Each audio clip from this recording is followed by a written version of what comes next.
नमस्कार। आज हम समझेंगे कि जब पूरी दुनिया में उथल-पुथल मची हो, तो एक देश अपनी रणनीति कैसे बनाता है और भारत के उदाहरण से बेहतर क्या हो सकता है। चलिए, देखते हैं कि वैश्विक संकटों से निपटने के लिए क्या-क्या किया जा रहा है। तो सबसे पहले एक सवाल, जो आज की पूरी चर्चा को एक फ्रेम देगा, वो ये है कि जब दुनिया इतनी बंटी हुई हो, तो कोई देश खुद को मजबूत कैसे रखे। तो आज हम क्या-क्या देखने वाले हैं? हम देखेंगे कि बाहरी खतरों से देश को कैसे बचाया जा रहा है और साथ ही उसे अंदर से कैसे मजबूत बनाया जा रहा है। मतलब पूरी बड़ी तस्वीर को एक-एक करके समझेंगे। चलिए पहले हिस्से से शुरू करते हैं।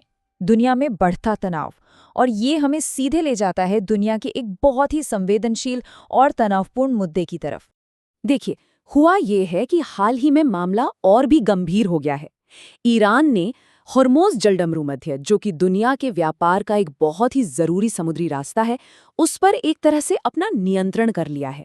और इस एक कदम से आप समझ सकते हैं कि ग्लोबल लेवल पर टेंशन कितनी बढ़ गई है। अब ये बड़ा दिलचस्प है। स्क्रीन पर देखिए, दोनों तरफ के बयानों में जमीन आसमान का फर्क है।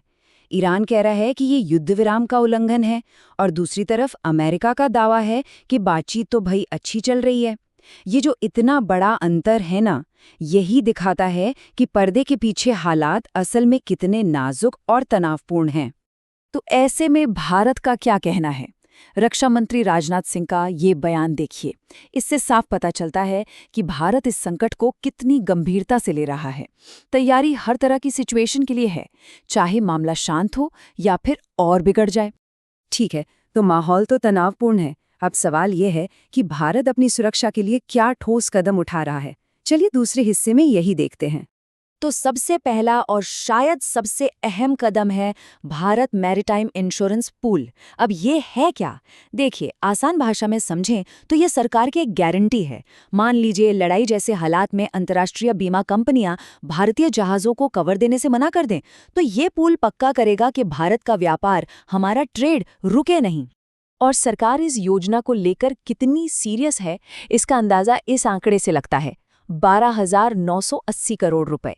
ये एक सॉवरेन गारंटी है।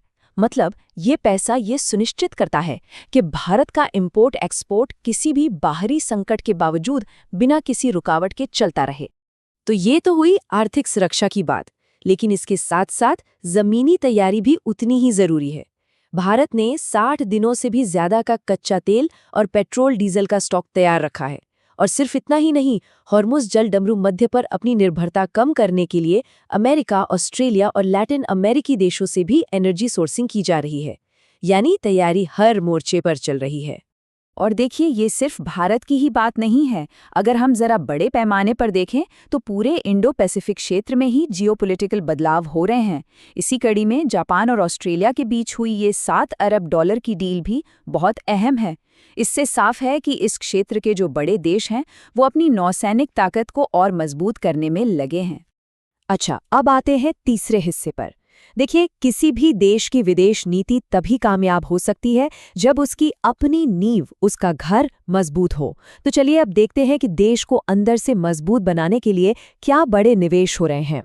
तो इसकी शुरुआत होती है रेलवे से। उत्तर प्रदेश और आंध्र प्रदेश में मल्टी ट्रैकिंग प्रोजेक्ट्स पर पता है कितना? 24,815 करोड़ रुपए का भारी भरकम निवेश हो रहा है। इसका सीधा सीधा मतलब क्या है? कम भीड़, तेज रफ्तार और बेहतर कनेक्टिविटी।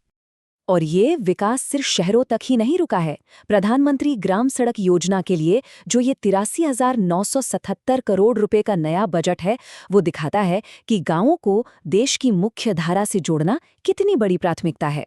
क्योंकि बेहतर सड़कें मतलब क्या? बाजार, स्कूल और अस्पताल, सब तक आसान पहुंच।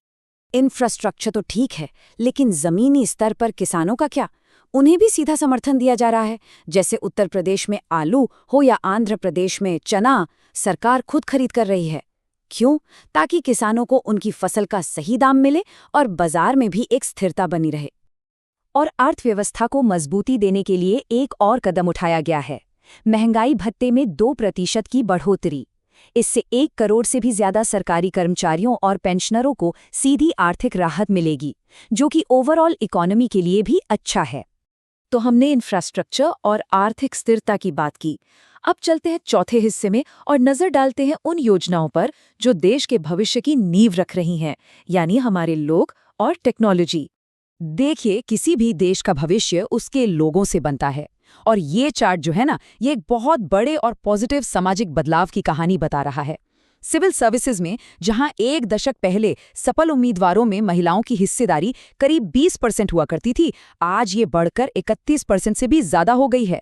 ये क्या दिखाता है? यही कि देश की सबसे बड़ी सेवा में अब सबको बराबर के मौके मिल रहे हैं।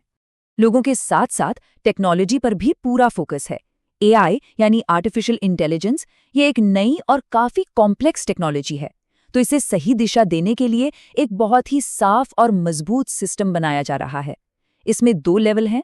एक ग्रुप है जो बड़ी रणनीति तय करेगा और एक एक्सपर्ट कमेटी है जो तकनीकी और पॉलिसी पर सलाह देगी। इस तरह भारत एआई के भविष्य के लिए खुद को पूरी तरह से तैयार कर रहा है। तो अब आते हैं 5वें और आखिरी हिस्से पर। अभी तक हमने अलग अलग मोर्चों पर उठाए गए कदमों को देखा, लेकिन इन सब बातों को जोड़ने पर तस्वीर क्या बनती है? चलिए अब इन सभी डॉट्स को कनेक्ट करते हैं। तो सबसे ज़रूरी बात जो समझने की है वो ये है कि ये सब अलग अलग खबरें नहीं हैं। ये एक सोची समझी पूरी रणनीति का हिस्सा है। एक तरफ बाहरी खतरों से बचने के लिए रक्षा तैयारी और मैरिटाइम इंश्योरेंस पूल जैसी आर्थिक शील्ड, दूसरी तरफ देश के अंदर रेलवे और सड़कों का मॉडर्नाइजेशन, किसानों और कर्मचारियों को एक तरह का सपोर्ट देकर स्थिरता देना और भविष्य के लिए सोशल प्रोग्रेस और टेक्नोलॉजी में निवेश। ये सब मिलकर एक मजबूत राष्ट्र की तस्वीर बनाते हैं। तो हम इस एक सवाल के साथ आज की ये चर्चा खत्म करते हैं। क्या आज के इस लगातार संकटों से भरे दौर में अपने देश को अंदर से मजबूत बनाना ही सबसे बड़ी और सबसे असरदार विदेश नीति है? इस पर सोचिएगा जरूर।